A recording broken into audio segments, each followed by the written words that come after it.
कहानी आगे। लेकिन क्या बाबा? कनक के इस सवाल करने के बावजूद भी बाबा मूक बनकर बैठे रहते हैं। बाबा की बातें कनक के समझ में नहीं आ रही थी। बोलो ना बाबा, लेकिन क्या? उसकी बात सुनकर हठी योगी बाबा बोले, लेकिन क्या तुम्हें पता है कि अब तक जो तुम्हारे साथ घटित हुआ है वो तो बस आगाज था, लेकिन अब जो तुम्हारे साथ घटित होगा उसकी तुम कल्पना भी नहीं कर सकते। तुम्हें पता है, तुम जो करने वाले हो उसके लिए तुम्हारे प्राण भी दांव पर लगने वाले हैं। ये सुनते कनक बोला, हां बाबा, मैं इसके लिए मानसिक रूप से खुद को तैयार कर चुका हूं, और मोहिना की आत्मा को न्याय दिलाने के लिए उसकी कीमत मुझे अपनी जान भी देनी हो तो मैं पीछे नहीं हटूंगा। बाबा पहले मुस्कुराए, फिर बोले, धरती पर जन्म लिए हुए हर एक जीव को एक ना एक दिन यहां से जाना ही होगा। इस दुनिया में कोई अमर नहीं है। जन्म और मरण का ये चक्र चलता ही रहता है। जीव अपने कर्म के आधार पर जन्म लेता है। जन्म लेने के बाद वो अपने खाते में लिखे हुए सुख दुख का भुगतान करता है। ये सुनते ही कनक बोल पड़ा, तो बाबा, मोहिना जिसकी हत्या 17 वर्ष में ही हो गई, उसे क्या अपना पूरा कालचक्र पूरा करना होगा? बिल्कुल। यदि इसके जीवन में 90 वर्ष की आयु लिखी थी तो अभी उसे 73 वर्षों तक भटकना ही होगा। यही विधि का विधान है पुत्र। ना इसे मैं बदल सकता हूं, ना ही तुम। तो क्या उसे हम मुक्ति या उसे शांति नहीं दिला सकते? बेशक दिला सकते हैं। मैंने कब मना किया? ओह, आपने तो मुझे पूरी तरह से उलझा दिया। मेरी समझ में नहीं आ रहा कि आप कहना क्या चाह रहे हो। देखो वत्स, जिसका कोई वर्तमान ना हो, केवल अतीत ही हो, वही भूत कहलाता है। अतीत में अटकी आत्मा भूत बन जाती है।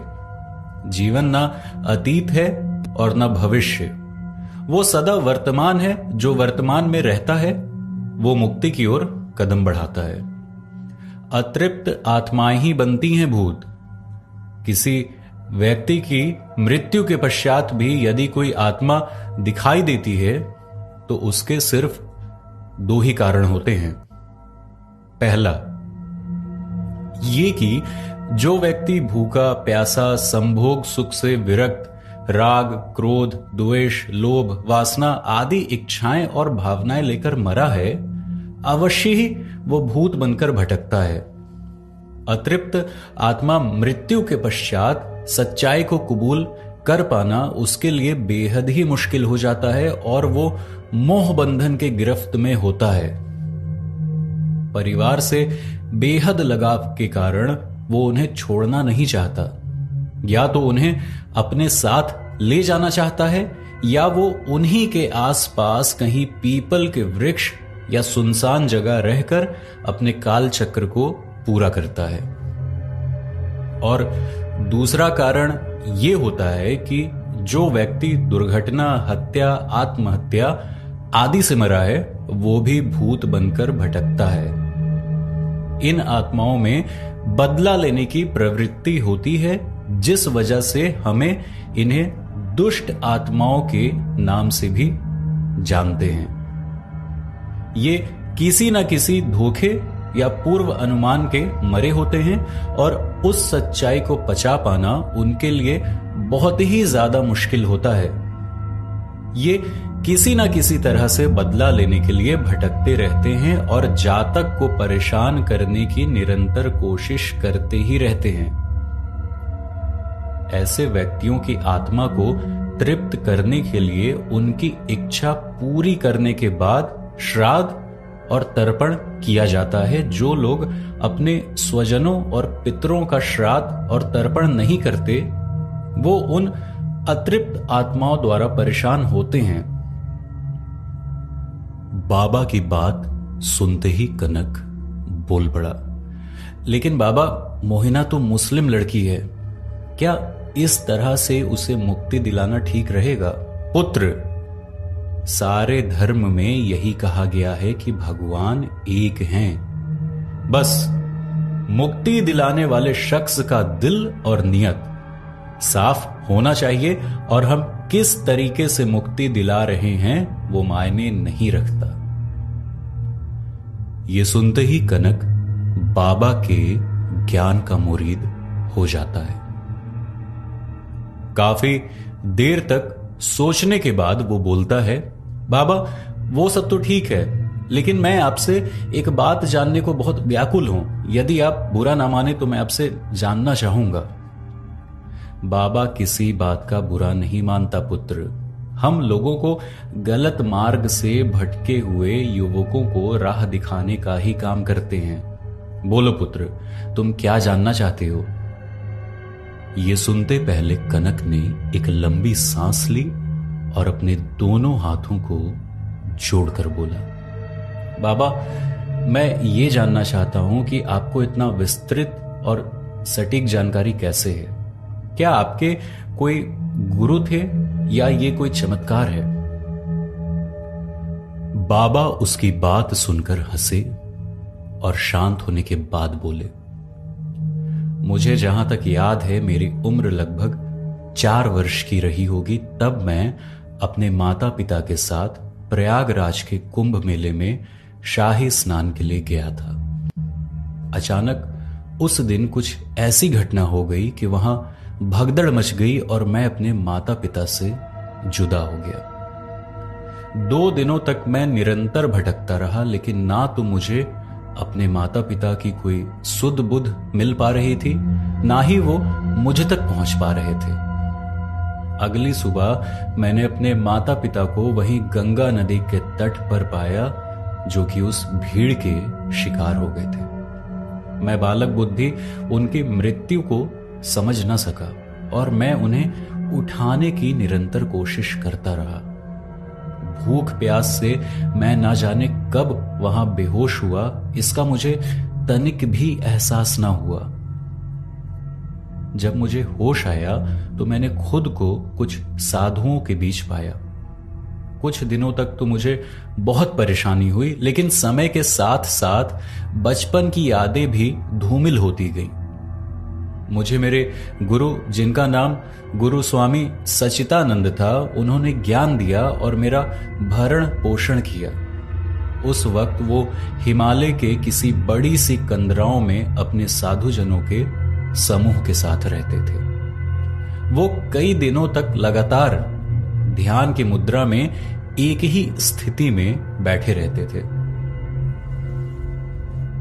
जब मैं 14 वर्ष का हुआ तो मेरे गुरु सचिदानंद ने मुझे अपने ज्ञान के विस्तार के लिए हिमालय के उत्तरी छोर पर जाने की सलाह दी और उन्होंने कहा कि वहां ज्ञानगंज मठ में मेरा इंतजार हो रहा है। मुझे शीघ्र ही अब वहां के लिए निकलना होगा।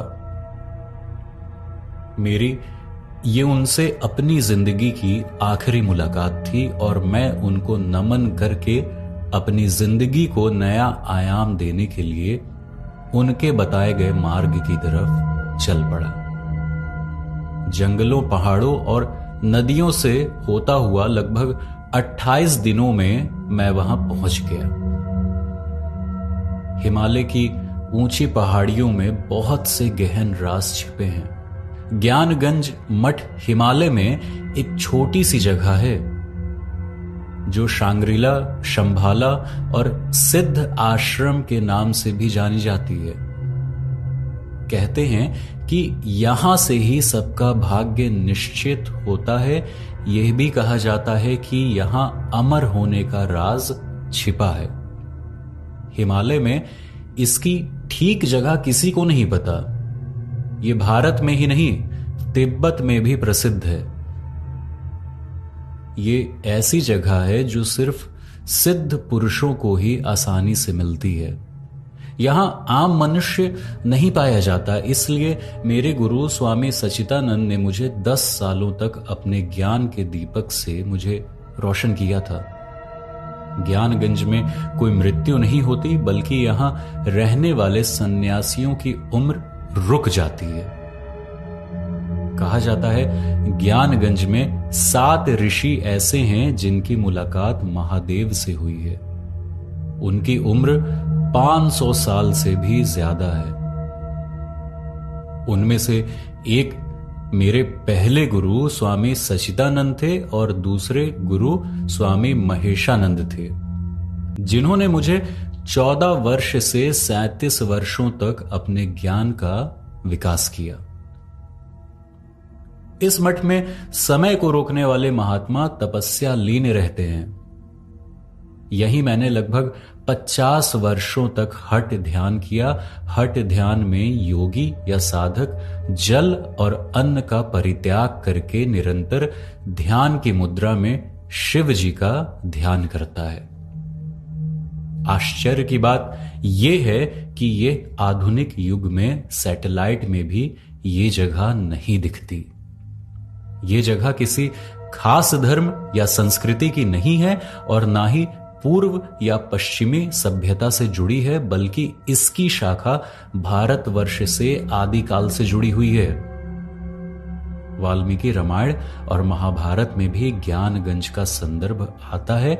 इनमें इसे सिद्धाश्रम कहा गया है। बुद्धिस्ट ऐसा मानते हैं कि भगवान बुद्ध ने अपने आखिरी दिनों में काल चक्र के बारे में जान लिया था। उन्होंने जिन लोगों को इसका ज्ञान दिया था उनमें एक राजा सुचंद्र थे।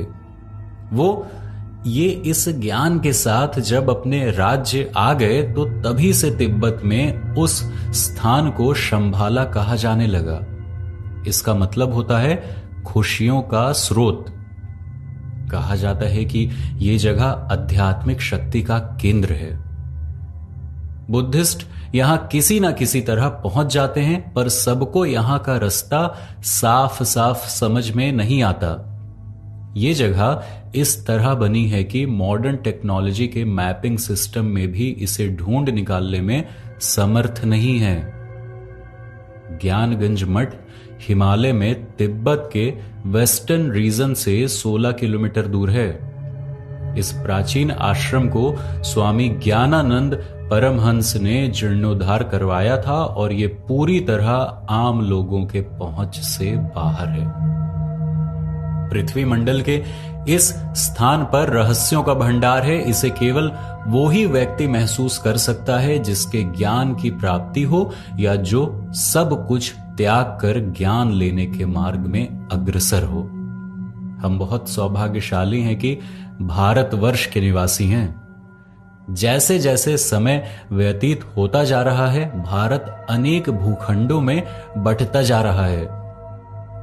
लोगों को अपने मानवीय मूल्यों का अर्थ समझना ही होगा, अन्यथा एक दिन मनुष्य अपने विनाश का खुद जिम्मेदार होगा।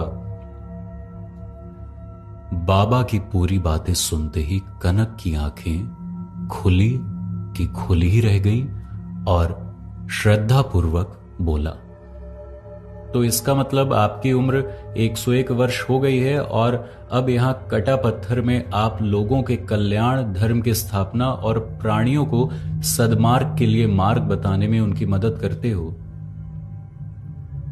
उसकी बात सुनते ही हठी योगी बाबा बोले, अब लगता है धीरे धीरे तुम्हारे भी ज्ञान के चक्षु खुलते जा रहे हैं। उनके ऐसा कहते ही दोनों खुल के हंस पड़ते हैं। बाबा, मैं बड़ी उम्मीद लगाकर आया हूं आपके पास कि उस मोहिना की आत्मा से लोगों को मुक्ति तो दिलाऊं ही, साथ ही साथ उसे मुक्ति दिलवाने के लिए आओ कुछ करें। तुमने बिना किसी ठोस वजह के उसे दुष्ट आत्मा कैसे मान लिया पुत्र?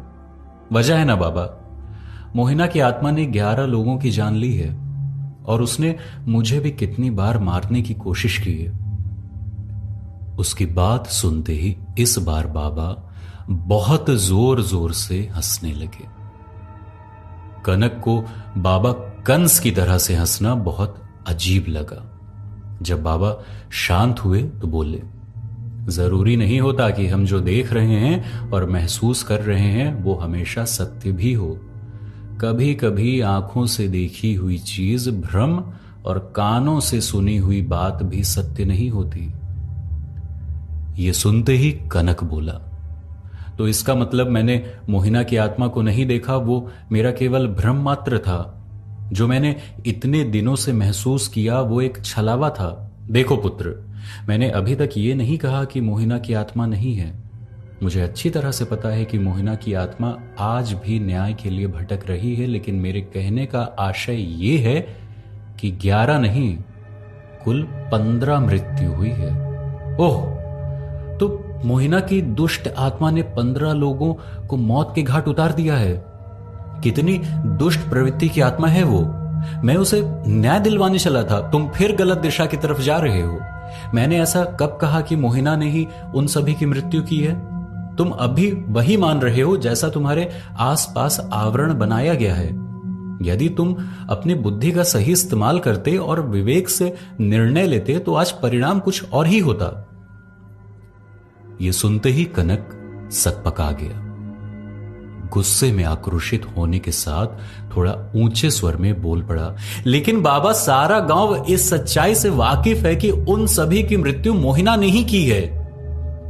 इससे बड़ा सबूत क्या हो सकता है? उसकी और मेरी मुलाकात भी कई दफा हो गई है और उसने ये बात कबूली है कि उसे न्याय की तलाश है। उसकी इस तरह से बात करने के बावजूद बाबा बोले, पुत्र धीरज रखो। यकीन मानो तुम यहां से खाली हाथ नहीं जाओगे। जो मैं तुम्हें बताने वाला हूं वो सुनते शायद तुम आपा खो बैठो। हकीकत यह है कि आगे की कहानी अगले एपिसोड में।